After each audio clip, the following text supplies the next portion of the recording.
Hey, welcome into the Big Ten Huddle. I'm JR, presented and brought to you by FanDuel, and we have Kevin here with us from Bruinsource to talk through the UCLA Transfer Portal additions, departures, and the quarterback situation. Of course, I got to be honest, this was one of the ones I was looking the most forward to doing because I am really high on what this UCLA team is doing in the portal. Obviously, last year was a roller coaster. You start off not very well, and then you get some huge wins over Penn State, and you battle. You go on the road against Michigan State and take care of business there. Now, Michigan State wasn't a great team, but still going on the road, doing that across the country. And you saw the winning streak. Obviously, Indiana eventually stopped that winning streak there. But, a lot of promise with this UCLA team. Bob Chesney coming in, can he kind of replicate a little bit of that James Madison magic? I'm not saying he's going to win a national championship anytime soon, but I mean, that'd be cool if it did happen. But a lot of really interesting stuff with UCLA. So like I said, we have Kevin here with us. Kevin, before we get started, please do let people know where they can find Bruinsource at. It is a great place for UCLA basketball, football, and I would love for other people to go listen to it. We are at Bruinsource. You can find us. That's our handle on Twitter, on X. You can find our podcast wherever you get your podcast, Apple, Spotify, the whole deal. We usually try to release them in the point of the week. And right now it's basketball season in full force. We just finished up, football transfer portal stuff. So some fun content out there. It's a fun time to listen. A good episode you guys just recently did. I said I was listening to it earlier with the win over Purdue, and that's a huge win. Hopefully it's a spark for this UCLA basketball team to kind of get going. Yeah, there you go. All right, everybody. So let's get to the transfer portal here. UCLA is second in the Big Ten on three. If you're not aware, on three takes into account players that they lost to the portal and players that they have made additions of. And so UCLA making a lot more additions than departures. However, there are a lot of players in and out and stuff. But then on 24/7, UCLA is seventh, and that just tracks additions, how much talent you bring in. Obviously, like we've talked about before, these transfer portal rankings are incredibly difficult to do. I don't think they tell the whole story. It's one of the reasons why I'm bringing on guys like Kevin to talk through each and every team. There is a playlist. We have Oregon, Iowa, all those different teams so far in there. I think we're about halfway through the Big Ten, and we'll finish it up next week. But Kevin, let's talk about the additions first. So this UCLA football team, Bob Chesney comes in, and UCLA, they just exploded in the transfer portal, getting players from James Madison, obviously, but also beating out Big Ten powers like Ohio State for Sahir West, Michigan for Teo Johnson, and those guys. Which of these additions, obviously we're not going to go through every single one, there's like 40 of them, but which of these additions excite you the most for how UCLA is doing this? Well, I think you just hit the nail on a couple of them right there. I think first off, you got to go a little big picture here. UCLA's got adults in the room that's doing this stuff now. I think over the transfer portal visit weekends and stuff, you saw all the pictures and all the things come out of like, oh my God, the Wasserman Center, that's our football center, right? The Wasserman Center's decked out and all the cool stuff. And hey, like they're going out to LA and having a good time and all this. And fans like us were at first like, oh wow, this is so cool. Look at, and then you take a step back and it's like, this is kind of obvious stuff. Like that it wasn't happening for 7 years is kind of like pretty obvious stuff that no one was doing this.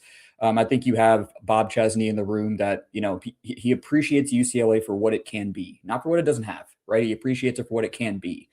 And that I think is really refreshing. You have a whole kind of general manager and front office set up now at UCLA that's doing a lot of the scouting and setting up the visits and all that. So I think you start there. Like that's a very healthy place to start. And then only if you have that, then can you start to attract players like a Sahir West, like a Teo Johnson, and like some, Leland Smith, Wayne Knight, and Aiden Mizell, like some of these other, players that we've gotten in through the portal.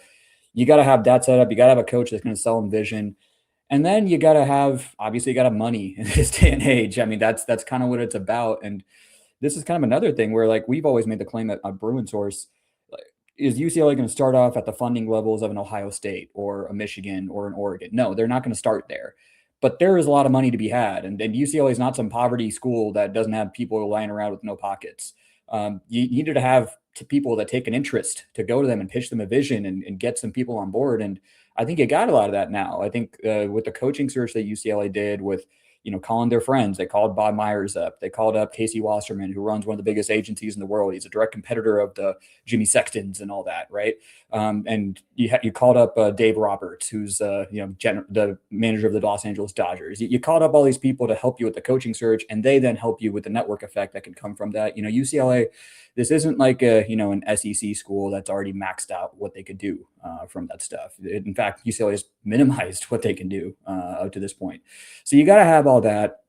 But again, you're not starting from the funding levels of an Ohio State and a Michigan. So I think what the staff and what this front office setup did well is they said, all right, well, this is what we got. We have a lot of holes to fill. There's 40 people coming into this transfer class. There's another 20 coming in the freshman class. So 60 new players. Like there's a lot of spots to fill. And so no matter how much money you started with, you're going to have to be smart with that, right? And so you had a setup that said, okay, well, we value these positions at this much money. And these positions, like, you know what, like we're going to break the bank and we're going to make sure we're competitive with the best of the best for them. And that's how you can get a Sahir West. And that's how you can get a Teo Johnson, Aiden Mizell, right? Like some of the offensive linemen that came in, like these are positions that are very expensive. Edge rushers are very expensive. And that's where I think UCLA did a good job. So I think Sahir West, obviously the relationship helps there. I'm sure that was a lot to do with it. The fact that the relationship, perhaps he loved the location when he joined there, right? And all that. But if you didn't have money to be competitive, it wasn't going to go anywhere. Teo Johnson, I think, is a similar thing. Aiden Mizell from Florida is one I think that we're excited about. Kind of a smaller, real speedy guy that comes in there. Leland Smith, the wide receiver haul, I think in this class, I think is an exciting one. You got a mix of size and you got a mix of speed. Samaj Morgan, I think, is because I followed Michigan, I know what he's about, and I didn't think he was a very good starting player in the Big Ten, but I think as a gadget guy, there's something there, right? And then I think offensive line, the more recent commitments that came in there. From South Alabama. I think defensive line Maxwell Roy from Ohio State was another good one who, again, I followed that recruitment, and that was a toe-to-toe recruitment, I know, with Ohio State and Michigan. Ohio State kind of has everyone on the defensive line, so he was going to find it tough there. So I thought that was a good get. Tyson Ford on the defensive line. So I think it's you mix up the defensive trenches and offensive line with some good skill talent. But you overspent, I think, on some really impact players, which is, I think, the right thing to do. That's kind of how pro sports works. You got to find your impact guys, and then you got to bet on the guys you draft, so to speak, right? And that's, I think, how UCLA went about it. And just very refreshing that you got adults in the room that know what they're doing. It's been a while. Been too long. I will say, like, I was not super surprised that we saw this type of elevation in the transfer portal, because if you look back at last season, you did have some good recruiting going on for UCLA. I mean, you got guys committed. Champ Smith was one of them. Obviously, he's elsewhere now with the firing of Deshaun Foster and everything. But there were some pretty good guys in that recruiting class that were coming in, and so you looked at UCLA and said, okay, they have this. They have to get it done. They have to have, as you said, the adults in the room to actually strategize, get this together. And if you can make that happen, I'm not saying UCLA is a sleeping giant or anything like that, but UCLA can be a consistent top 25 team, maybe a contender for the playoffs here and there. And who knows, if they keep building it up, they could be a team that contends for the playoffs year in and year out. I mean, there's a lot of talent still out there in California. I know that it's more competitive recruiting against teams like Oregon and stuff like that out there, but there's still a lot of talent, even guys who have moved out of California and gone over to Utah or maybe Nevada or something. You can still recruit those guys as well. So it's not like a sleeping giant out there, but it is a situation where you can build up this program. And I think the ceiling is much higher than people realize. And so a guy like Bob Chesney coming in, getting these guys from James Madison with the relationships like you talked about, is going to be huge for them. So I'm really excited about these additions. I think it's going to work out well. And I think that, as you were pointing out, the wide receivers are going to be huge for Nico Iamaleava. We'll talk more about Nico kind of at the end, but just tell me, like, what are your thoughts about the additions and how they're going to help Nico? Because it seemed like Nico just didn't have the most help last season. It was difficult for him, but now it seems like Bob Chesney is making more of an effort to put players around him that might enhance his abilities and skills better. Yeah, I know that we'll talk about Nico in a second here, but I think one of the things that he was really looking for was, it was borderline, and it's been unsafe for quarterbacks at UCLA for quite a while, right? I mean, he took some big hits, and we're going to get into what I think about that because I think he really proved some people wrong with some of that stuff. But I think his pitch to UCLA was, look, I like it here, but like we need some guys, right? We need an offensive line. We need some receivers. Like, are we gonna run the ball next year? And I think, again, I don't think UCLA. This is where I don't think they got everything that they needed because you don't have unlimited resource here. But I think you did get a lot of bodies in on the offensive line, a lot of bodies that are coming in. I think left tackle generally is a very expensive position, and it's one that's probably among the most competitive in the market that's out there. But I think the most recent addition of Jordan Davis from South Alabama, I think that's one where he was offered by a lot of Power 5 schools, went down a level, and now he's coming back and was looked at again by some Power 5 schools. That's an exciting one. I think you go just down the list of the offensive linemen. There's a lot of them that some guys from JMU that are going to be more depth guys. Other guys are coming in to potentially compete for a starting spot. I think that's the numbers there look a lot more healthy. The receiving group, I think, is the one again that we're more excited about. Aiden Mizell, Leland Smith, I think, are guys that we hopefully expect to jump in and contribute right away. Samaj Morgan, again, the more gadget guy. Marcus Harris, coming from Washington. I think these are good players to get in the building, and then you see kind of where the competition leads them. I think you have some hypothesis that some guys are gonna kind of run up the chart, but we'll see. And I think running back, the fact that UCLA, we're going to talk about who we lost, but retaining some of the talent that they had with Anthony Jones on there, and then you bring in a Wayne Knight, who I don't know if he has the size to be an every down back in the Big Ten.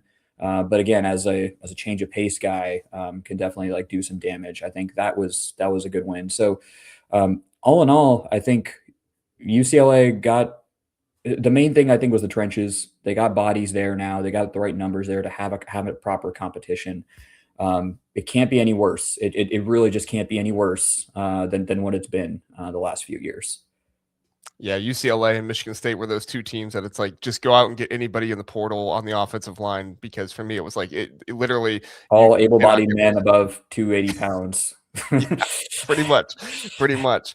All right, well, let's switch over to the departures. You were starting to reference those a little bit. UCLA, they lost players too. They didn't just add players, but many of these players seem to be guys who came into the portal last year. Andre Johnson, Keanu Williams, guys like that. I believe Kanye Clark came in through the portal last year. You also lost Quasi Gilmer, wide receiver that was thinking about possibly having a breakout season or something like that last year. Are there any players or position groups with losses that concern you for this UCLA team?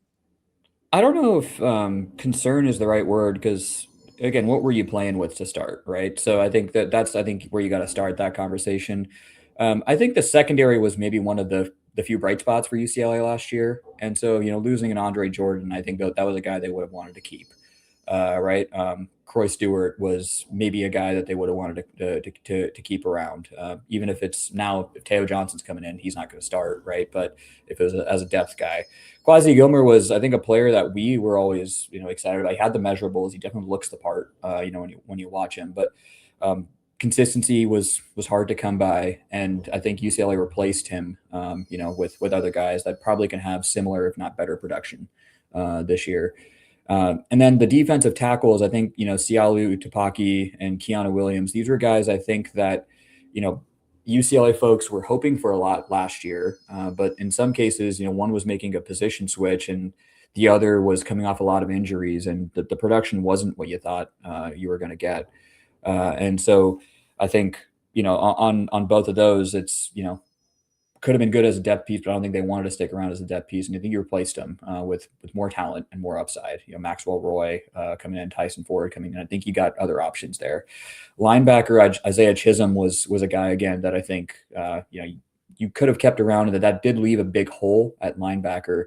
UCLA went and replaced him, and I think did a very good job of replacing him towards the end with Sammy Omosigo from Oklahoma.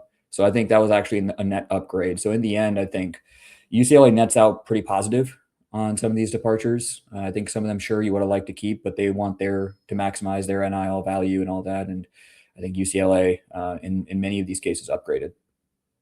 For sure, for sure. Let's switch on over to the quarterback now. We referenced how we're going to talk about that a little bit. Nico Iamaleava, he's back. I'm glad to see that he's back. Was kind of thinking, what would he do this offseason? He had the big move from Tennessee, and I think that gave him a lot of kind of bad publicity. But I felt like he proved some people wrong. He proved me wrong this season. I speculated that he may have, entered the portal early with the way the season started out, but man, he continued to put his body on the line. He continued to go out there, play hard. He did have, I believe, the concussion later on in the season, but he was also getting hit a lot, and so that kind of happens. But Bob Chesney convinces him to come back. I covered that in a video, and so people can go back and kind of see that whole thing if they want to. But to get another year of Nico, how do you think he will fare this year? What are proper expectations? Just kind of what's your thoughts on Nico and him coming back? Yeah, I mean, I think a great place to start is where what you said right there. And look, we at Bruinsource had our doubts about the whole thing too. I mean, we were excited to have him as a great talent, of course, and we talked about all that. But when all the stuff went down in today's day and age, like, could we really have even held it against him if he went into the portal and all that with all the nonsense going around today? Right? I mean, that's kind of how it goes. He was one of the players that was, or he held the rallying cries for the rest of the team. He stood up on the chair and said, "If y'all don't want to be here, get out, and the rest of y'all stay." And that was right before the Penn State game, and they went on a little bit of that run. So he was one of the leaders and the captains of the team. And then later in the season, when the season was so obviously done and the team was buried, he had a concussion, he got neck spasms, and still wanted to gut it out and came back for the rivalry game because he felt that was an important thing to do. And he wanted to go out with his team and his brothers. And so we at UCLA definitely gained a whole lot of respect for Nico, and everything that he was being accused of, and rightly or wrongly, because it happened, right? It all happened, right? What we expect, collegiate athletics to be and all that, I think he embodied a lot of those values in the season itself. Forget what happened in the offseason. In the season itself, definitely was a rallying cry. But in the offseason, now that's all finished, and this is a business today, and he definitely could have, tried to take his talents elsewhere. I think he and his family did want to stay. I think there was a comfort in staying, but again, they wanted to know, they wanted some assurances that there would be adults in the room this time, that it wouldn't be all on him, and that there would be a plan to get something around him. I think Bob Chesney and the staff, the offensive staff that came in, definitely had a good pitch for him there. We got a plan on offense, and it's a system that's worked at all different levels. And then what they were, able to go and tell them that they could do in the transfer portal around him and show him a plan. I think that was really helpful. And I think of all the players that UCLA got in this offseason, I think keeping Nico was probably the biggest one, because his production wasn't there yet. But again, so much stuff around him. Talent is absolutely there. Ball flies out of his hands. He can move. He's got all the tools, and if a coaching staff can get him ready, like he looks the part of a Sunday player. We're talking about a lot of the quarterbacks in the Big Ten. Like, he definitely looks and has the traits of a Sunday player. Not very accurate downfield yet. Those are things maybe that can come over time, but raw tools, if you can put the right offense around him, put the right structure around him, there's definitely stuff there. And I think we've learned that he's a character guy. Whatever happened early on, maybe he learned from it, maybe he didn't, I don't know, but he's become a character guy. And having him for his leadership in the locker room, crazy as it sounds to say, right, leadership in the locker room, his talent, I think it's as big a thing that Bob Chesney did this offseason as anything, and it gives him a chance this year. For sure. I mean, Nico made a fan out of me this last season and this offseason as well. You see guys like Damon Williams and that whole thing that happened. And obviously he's back at Washington, but I think that was, maybe not his choice exactly. Who knows if we know exactly what's going on with that situation, but it's obviously messy. And the whole thing with Darian Mensah. And also, like, you look at guys like Brendan Sorsby. A guy like Brendan Sorsby went to the portal. He's getting paid $5 million to go to Texas Tech. At least that's the rumored number out there. Nico could have made that money if he went in the portal, but like you said, he's comfortable at UCLA. That's where they want to be, and I think it shows a whole lot of maturity on his part. And I'm going to be rooting hard for Nico this season, because I really respect what he did. There wasn't any drama or anything this offseason. thought maybe we'd see something like that, but you know what? Props to him sticking around. I think he made the best choice for his future, and I think he made the best choice to gain some more fans and stuff like that. So Kevin, great stuff. Appreciate you coming on here. Is there anything else transfer portal wise that you want to bring up before we get out of here? I think we've covered a lot of it. We're just very excited. We haven't done one of these shows in a really long time. We're always coming on for some, I hope we make a bowl game and all this stuff and coach firings. So we're just very excited. You wanted a coach and a staff to come in where like, yeah, sure, you want to make bowl games, but like this could really work. Right. And not to the tune of Cincinnati and Indiana. I think some fans have unrealistic expectations now because of that. Right. But it could work. And you could, we're happy that, again, there's a coach here that appreciates UCLA for what it can be, not what it didn't have or what it hasn't been for so long. So generally, I think we're just all very excited, and we'll see where it goes. It's going to be exciting this season, and I'm really looking forward to seeing what this UCLA team can do. Bob Chesney has been an incredible coach everywhere he's gone. He's getting good talent in here at UCLA. I'm like you. I don't think we should put any expectations on somebody like a Kirk Cinetti or anything like that, but I do think that fans can look at this season and think there is some excitement coming forward, and at the very least, I think you're going to see some quality football on the field, which that's all why we want to watch college football, is to see some quality football and see our alma mater, the place we grew up loving, excel. So, all right, everybody, thank you for listening and watching. Go check out the Transfer Portal Recap playlist. Like I said, we have Iowa, Oregon, Ohio State, Illinois, tons of teams already on there, about half the Big Ten at this point. We're going to be posting them next week as well. Nebraska lined up. I have Michigan lined up on Sunday night. That'll be posted on Monday. Minnesota. We have all these other teams lined up. So you can find every single Transfer Portal Recap for every single Big Ten team in the playlist down there, and stay up to date, because the rankings don't tell the whole story, but guys like Kevin and others like that come on here do. So we appreciate you being here. Have a good one, and we'll see you next time. Go Bruins.